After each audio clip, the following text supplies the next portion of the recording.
around the high school and all along Main Street by like Stop and Shop and Walmart, that area. And we found things like tires and old fire extinguishers, like all sorts of things. And we actually filled the dumpster that's out by the gym side. We completely filled it up, and that was just one day. So we also, we'll talk about it more later, but we also did the park cleanup just a couple weeks ago. So that's what we did. And these are just more pictures from the last year's park cleanup. So last year at the high school there was, I guess, like a club fair for all the middle school students to come and to see like what clubs they could get involved in.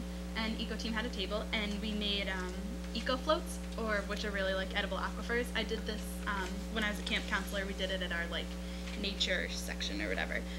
So what you do is you take a cup, like a tall clear cup, and you fill it with chocolate chips, or you fill like a third of it with chocolate chips, and then that represents like sand and gravel, and then you pour like Sprite into it, and that represents water, and then you do a layer of ice cream, which is like the dense land area, and then you do some more chocolate chips on top. And so basically what this shows is it's like going to show how water pollution on top is affecting your water that you're pulling up from your well. So then you add food coloring, and that like sits on the top. And then you put a straw in, and then when you suck up from the straw, the food coloring sinks down to the bottom and like soaks up in the water. And then when you pull up from your straw, that's like the water that you're getting in your house and well or whatever.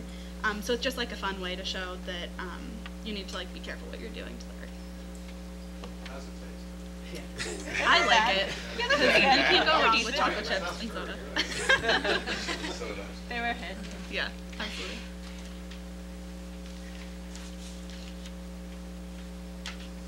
Last year we did eco-friendly tote bags, and they were made of organic materials, and we ordered them off a website, just the plain bags, and then we had everyone that wanted to participate in the eco team to design the bags on their own, and we all spent a lot of our our free block during school to paint them and decorate them for any student at the school that wanted to buy them as a fundraiser. And we raised a lot of money, so we're planning on making new ones and then selling. We sold all of them, so we're going to make new ones for this fair that we're attending this year, and we're going to sell those for another fundraiser.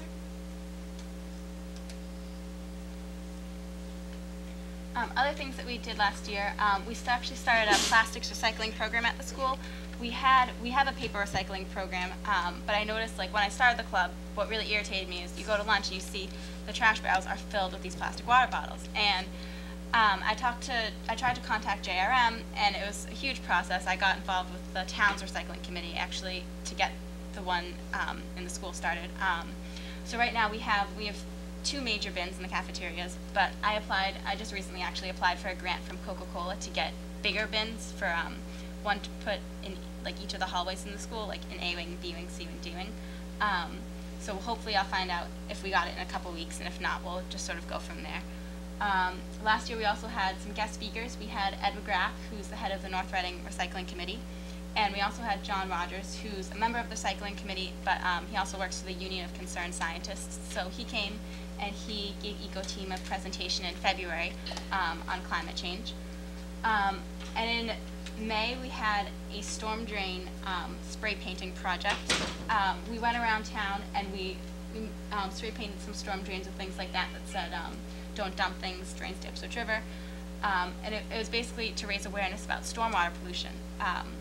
Basically, if you put fertilizer on your lawn, or if you wash your car in your driveway, all those soap suds and fertilizer residue, they drain, when it rains, they go down the storm drains and they pollute things like the Ipswich River in our area.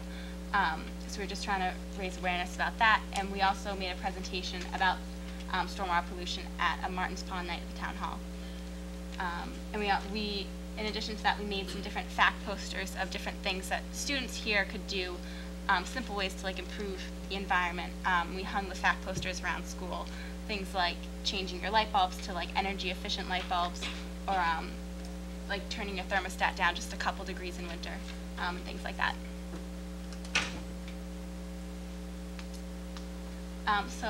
So far this year, you're going to tell you about that. So far this year we did another park cleanup, which was also really successful, as was last year's. I think we had about the same number of people, about 50 people come. We designated people to like each different parts in town around the high school and Main Street, and once again we filled up the dumpster. We find ridiculous things like tires and beds and fire extinguishers and just things that you wouldn't believe. Like on Main Street, like who would dump their trash across from stuff? Like why would you do that? Anyways, so yeah, that was successful, and it's also like a really good way to just get people, like, since there's so many people in Eco Team, everyone's always just like, oh, you're an Eco Team? I'm an Eco Team. I didn't know that. So it's like a good way to get involved and like meet other people and make new friends. Always a good time. So this year we're being a little bit more ambitious this year since it is our second year, so we sort of know the feel of the club a little more.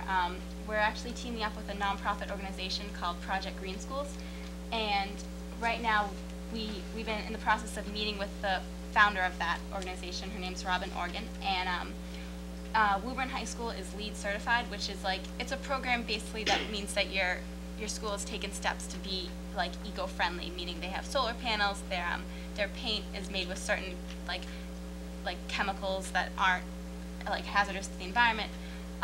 And so Woburn High School is actually having like a showcase about their school, and Project Green Schools invited us to give like an eco-friendly fashion show with like displaying different sorts of products. Like we're teaming up with Life is Good and using their products, and we're going to display like our tote bags that we made. And we're also going to have like a booth there, and we're going to do the aquafires again that Amanda headed. And we're trying to expand our plastic recycling program. As I already mentioned, we've applied for a grant for more bins. We're planning to have another movie night with a movie called Who Killed the Electric Car, which is, I don't know if you've heard of it, but it's about different kinds of energy to use for cars instead of gasoline. So this one's about electric cars and about General Motors and how they tried to made a prototype for electric cars a few years ago, and it didn't really work out so well, so they're investigating that. We're also trying to raise money for the World Wildlife Foundation, and we're thinking of possibly having a mural that we make, because we have a lot of artists in Eco Team, so it's sometimes nice to let their artistic abilities stand out in the school. So we're thinking of having a giving tree, and basically we paint a tree trunk, and then it'd be $1 to put your handprint, a green handprint as a leaf, or a quarter to put your thumbprint on it in green, and it'd be a giving tree. And then we give the money to the World Wildlife Foundation. And we're also thinking about possibly joining up with Habitat for Humanity in the spring and maybe doing a project with them. We've had contact with the Lawrence office, and we did a walk with them last June. And we're thinking possibly about having another town cleanup in the spring, and maybe involving the community or the middle school or some of the elementary schools, inviting them to come, and we can cover maybe more area in the town and do things like that.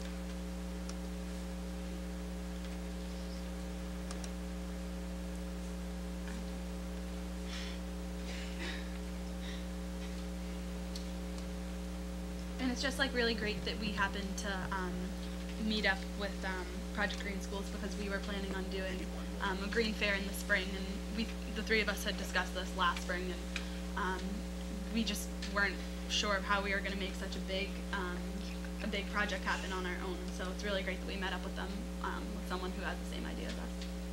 And that's it. Okay, one comment. I was talking to Ed McGrath earlier this year at a football game, and he had one container at the football game for plastic, and if Ed sees you putting a plastic bottle in the barrel, you kind of almost cut your hand off. Yeah. So he was, making everybody. But if you're going to apply for a grant, I know he was going to try if we could get more of those bins for football games or soccer games or even basketball games or baseball games, any outdoor events. There's tons of bottles and cans that just get tossed in that regular trash there. So he also mentioned that the schools are doing a great job of recycling. So I think that's great.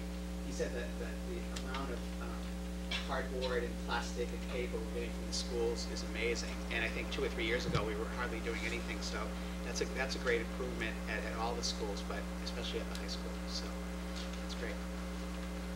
Any questions? Great. Thanks a lot.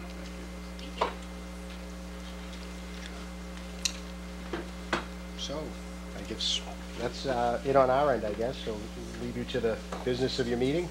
And thank you again. Thank you, everybody, for coming and for the support. And thank you all for having us. Dr. Trojan? Thank you very much. I would just like to thank all of the students and the staff for coming out tonight, and also to speak to not only the school committee but the community. I hope that what you've seen here tonight, that the work of our high school and our staff is really geared in two levels. One, obviously, we're building a very comprehensive and solid curriculum to prepare our students academically, but then we need to go beyond that. And when we talk about athletics and we talk about extracurricular programs, I hope that you take away that the skills of whether it's theater in the classroom, or whether it's maskers or eco team or slam or any of the activities, it provides our students with an opportunity to take that academic learning, to put it into practice, to learn new leadership skills, to make that connection between what Mr. Holt said with rigor and relevance and relationships. These are the new skills. These are the leadership skills that our students are going to need when they leave North Reading High School in order for them to be successful in whatever they choose in the future. And I hope you see tonight that the presentation of these young people really speaks to the fact that we're doing our job and providing our students with those skills, because I'm very convinced that they're going to be very successful from what I've seen. So thank you for bringing those activities tonight. It's very encouraging to see the commitment that they have to these projects, and I agree with what David said. I mean, there's a lot more than just the 3 hours going on here. It's obvious. Well, it's also It's interesting, great. when we were in high school back in the 30s, the clubs, the social service, the social service aspect of the clubs, where, you know, there was always, I'm really gonna, well, the chess club and things like, there were always clubs that kind of do things, but they weren't as socially oriented. And I think that each year you see, you know, in addition to the clubs here, you have the Alliance and you have Interact and you have other clubs that move court, exactly, things that you're trying to, as Dr. Troten says, not only help the community today, but develop skills that will make you successful when you leave here and when you leave college. And I think it's great. The presentations tonight were excellent. You're all well spoken, and it's much appreciated that you came here tonight to present to us. So, Excellent job. thanks a lot. You may really not quite understand it, but each one of the Cliff really did graduate in the Right. 30s. No. The rest of us didn't know like that, 50s and 60s. Oh, you don't even know. One room, all 12th grades. And it was cold in the winter. Right. And we had to walk 35 miles Right, to uphill. get there in the cold. The skill sets that you are displaying tonight, you've made a presentation, those are skills, and you know, spoken in public, you had to put this all together, not just the clubs, you know, leadership ability that you've got. Each one of those will develop. Each one of those is a little piece of information which you tuck away in your head, and you build on that as you go through your life. And each one of those things that you gain now is going to be much bigger 5 years from now. And it'll really help you long term. Broadening of skills is very, very important. People here have heard me speak about the need for sports and art and music and grammar, all of those things as a part of building a whole individual. And that's really what the school system has to do today if we're going to be able to meet the global requirements of education. I just think they're so further along than we were when we were your age. That's all I can say by listening to all of you. So keep up the good work. Thanks a lot. Thank you.